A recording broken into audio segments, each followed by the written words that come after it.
तो सबसे पहले मैं जो पीड़ित है बॉर्डर लाइन पर, जो चाहे वो कर्णपुर हो, चाहे वो रायसेनगर हो, चाहे वो मटिल्ली हो, गंगानगर बॉर्डर पे जो एरिया है वो आज से करीब 20 साल पीछे है। बहुत ज़्यादा काम करने की ज़रूरत है और उस पर भी काम करूँगा, उसको आगे बढ़ाने का काम करूँगा। मज़दूरों पे, किसानों पे और सर्विस में नौकरी आज नहीं है, उस पर संसद भवन में जाकर अपनी बात रखने का काम करूंगा और सरकार से मनवा के और इलाके की जनता उनको फ़ायदा दिलाने का काम करूंगा। और युवाओं को नौकरी में प्राथमिकता मेरी रहेगी कि मैं एक युवा हूं और युवा को अगर नौकरी के अंदर उनको मान और सम्मान मिलता है, उन पर ज़्यादा काम करने का काम करूँगा। नमस्कार, राम राम। मैं महावीर स्वामी और आप देख रहे हैं मरुधरा की आवाज़। लोकसभा चुनाव का बिगुल है जो बज चुका है, किसी भी समय आचार संहिता है जो लग सकती है। मेरे साथ सूरतगढ़ से अमित जी कल्याणा है जो लगातार है जो लोकसभा चुनाव में श्री गंगानगर सीट से अपनी दावेदारी पेश कर रहे हैं। इनकी दावेदारी के बाद लगातार पार्टी है जो असमंजस में है और किसी भी समय जो टिकट का ऐलान है, पहली सूची दूसरी सूची आ चुकी है, लेकिन श्री गंगानगर सीट का ऐलान है जो होल्ड पर रखी गई है, क्योंकि लगातार है जो दावेदारों की जो लिस्ट थी वो लंबी है। और अमित कल्याणा है जो लगातार है जो संघर्षरत है। यहाँ जो तमाम समाज है उनकी बात को लगातार उठाने का काम किया। इनके नाम के आगे किसान नेता भी लगता है और ये किसानों के लिए भी लगातार इनकी हक और हकूक़ की मांगों को लेकर लगातार प्रयासरत है। इस समय हमारे साथ अमित जी कल्याणा हैं, इनसे बात करेंगे। सबसे पहले कल्याण जी, हमारे चैनल में आपका स्वागत। धन्यवाद। सबसे पहले तो मरुधर की आवाज़ आपके चैनल के, आपके फ्लोवर के और इस देश के विधानसभा लोकसभा के तमाम मतदाताओं को, जनता को मेरी तरफ से धन्यवाद। राम राम साहब।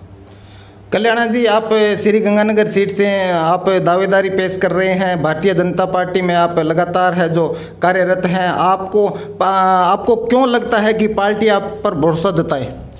भारतीय जनता पार्टी मेरे पे इसलिए भरोसा जताएगी कि एक ही समाज को हमेशा आज से 35-40 साल से लगातार टिकट दे रही है और ऐसी समाज के अंदर वाल्मीकि समाज भी भारतीय जनता पार्टी को वोट देता रहा है। अब की बार चेंज करेगी, उसका परिणाम होगा कि वाल्मीकि समाज का लोकसभा का उम्मीदवार पेश करेगी। भारी बहुमत से जीतकर संसद पहुंचने का काम वाल्मीकि समाज का अमित कल्याणा सांसद बनकर जाएगा। भारतीय जनता पार्टी है वो एक ऐसी पार्टी है जो किसी भी छोटे से छोटे जो कार्यकर्ता है उनको किसी भी पद देकर नवाज देती है। जिस तरह से एक उदाहरण की बात करें तो भजन लाल जी शर्मा जो मुख्यमंत्री है राजस्थान के, किसी ने नहीं सोचा था कि वो राजस्थान के मुखिया बनेंगे, लेकिन अब आप भी एक भारतीय जनता पार्टी के कार्यकर्ता हैं और पार्टी अगर आप पर विश्वास करती है तो आप प्राथमिकता या प्रायोरिटी के तहत श्री गंगानगर लोकसभा क्षेत्र में कौन कौन से ऐसे मुद्दे हैं जिन पर काम करना चाहेंगे? मैं बताना चाहता हूँ, भारतीय जनता पार्टी सिर्फ समाज को और एक छोटे से कार्यकर्ता को आगे बढ़ाने का काम करती है। यशस्वी भारत देश के प्रधानमंत्री हैं, वो भी एक कार्यकर्ता को उसकी कार्यशैली पर ध्यान देते हुए आगे बढ़ाने का काम करती है। उसी में मैं फिट बैठता हूँ। अगर मुझे लोकसभा श्री गंगानगर आरक्षित सीट से वाल्मीकि समाज को मान और सम्मान देती है और मैं यहाँ से चुन के जाता हूँ, तो सबसे पहले मैं जो पीड़ित है बॉर्डर लाइन पर, जो चाहे वो कर्णपुर हो, चाहे वो रायसेनगर हो, चाहे वो मटिल्ली हो, गंगानगर बॉर्डर पे जो एरिया है वो आज से करीब 20 साल पीछे है। बहुत ज़्यादा काम करने की ज़रूरत है और उस पर भी काम करूँगा, उसको आगे बढ़ाने का काम करूँगा। मज़दूरों पे, किसानों पे और सर्विस में नौकरी आज नहीं है, उस पर संसद भवन में जाकर अपनी बात रखने का काम करूंगा और सरकार से मनवा के और इलाके की जनता उनको फ़ायदा दिलाने का काम करूंगा। और युवाओं को नौकरी में प्राथमिकता मेरी रहेगी कि मैं एक युवा हूं और युवा को अगर नौकरी के अंदर उनको मान और सम्मान मिलता है, उन पर ज़्यादा काम करने का काम करूँगा। ये मैं संसद भवन में अपनी मांगों को उठा के और पब्लिक के बीच में करवाने का काम करूँगा। मौजूदा सांसद है श्री गंगानगर से निहाल चंद जी, उनके लगातार 5 बार वो सांसद रहे। उनके कार्यकाल को आप किस तरह से आंकते हैं? देखो, उन्होंने अपना कार्य किया है, कार्यशैली अलग अलग प्रकार की होती है। उन्होंने बहुत अच्छा काम किया है, लगातार सांसद रहे हैं, विधायक भी रहे हैं, प्रधान भी रहे हैं, परंतु अलग अलग कार्यशैली होती है। अगर मैं यहाँ से चुन के जाता हूँ तो उनसे अच्छा करके पार्टी को मान और सम्मान और पार्टी को आगे बढ़ाने का काम करूँगा। पिछले विधानसभा चुनाव में जिस तरह से श्री गंगानगर और हनुमानगढ़ दो जो है लोकसभा क्षेत्र की श्री गंगानगर में रहते हैं, यहाँ की बात करें तो 2-3 सीटें हैं जहाँ भारतीय जनता पार्टी जीतने में कामयाब रही, अन्यथा भारतीय जनता पार्टी को हार का सामना करना पड़ा।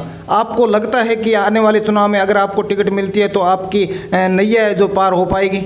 मैं बताना चाहता हूं कि जो राजस्थान में चुनाव थे उसके अंदर लोकसभा में दो सीटें भारतीय जनता ही पार्टी जीत पाई और कांग्रेस जीत पाई। ऐसा कुछ नहीं है, क्योंकि अब जो चुनाव होगा, लोकसभा का चुनाव होगा, वो भारत देश का चुनाव है, नरेंद्र मोदी का चुनाव है। सम्मानित नरेंद्र मोदी जी हैं, उनके नाम से चुनाव होगा, उनके कार्य से चुनाव होगा। चाहे आप प्रधानमंत्री मकानों का मामला ले लो गरीबों के लिए, चाहे सिलेंडर का मामला ले लो, चाहे गरीबों के हक और अधिकार का मामला ले लो, चाहे हिंदुत्व को आगे बढ़ाने का मामला ले लो, तमाम ऐसे काम किए हैं भारतीय जनता पार्टी की सेंटर की सरकार ने, जो अब की बार 25 की 25 राजस्थान की सीटें हैं वो भारतीय जनता पार्टी की झोली में जीत कर जाएगी।